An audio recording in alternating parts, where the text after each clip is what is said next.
Taliwa sa nagkagrabing dagan sa trafiko din sa Sugbo, nining panahon sa kapistahan ni Senyor Santo Niño, mipahimang no garon ng mga opisyalis nga dili magpasagad pagparking sa ilang mga sakyanan. Gani ang pagklam sa illegal parking ng mga sakyanan, gihingusgan pa sa City Traffic Operations Management Consito. Sa nakalabayang weekend, miabot sa kapin 180 ka mga sakyanan ang gipangklaman. Human nakababag kini sa mga agianan. Si Nico Sereno sa report. Sukad misugod ang misa nobinaryo, dagsa na pag-ayo ang mga tao sa Basilica del Santo Niño. Gumikan niini, di kalikayan nga makamugna kini og bugat nga trapiko. Mao nga ang mga sakop sa City Traffic Operations Management Consito, subsubsab ang pagbantay sa kadalanan ug pagpanakop sa mga malapason sa lagda.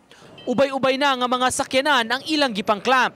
Gumikan kini sa lain-laing violation, nagbabag sa agianan, sa sidewalk, ug nakaplastada sa no parking area.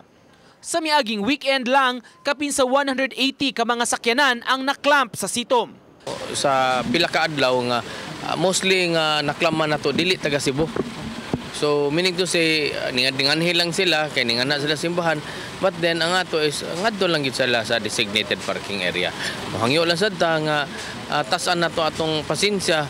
Sa opisina sa Sitom, ariglohon og bayaran ang multa nga 1,500 pesos sa matag sakyanan nga maklamp. Wala pay labot niini kundo na may pending violations ang maong sakyanan. Maong auhag sa Sitom, musakripisyo na lang ang mga motorista. Matud pa, bahalag layo og parkingan basta sigurado nga dili maklamp o matowing. Moingon lagi sila nga nang wartang Sitom, kami igo raman sad mini follow kung unsay ilahang gibuhat nga bati no. So di man sad pwede nga dili nato sila klaman kay mao lagi na magayagaw gyud ang traffic. Gipasabot hinuon ni Owano nga ilang gikonsiderar ang parking sa kadalanan palibot sa simbahan kun sayo sa kadlawon. May mga bag-ong pay parking areas usab sa kadalanan nga gibuksan. Uban ni June Solon, Nico Sereno, Balitang Bisdak.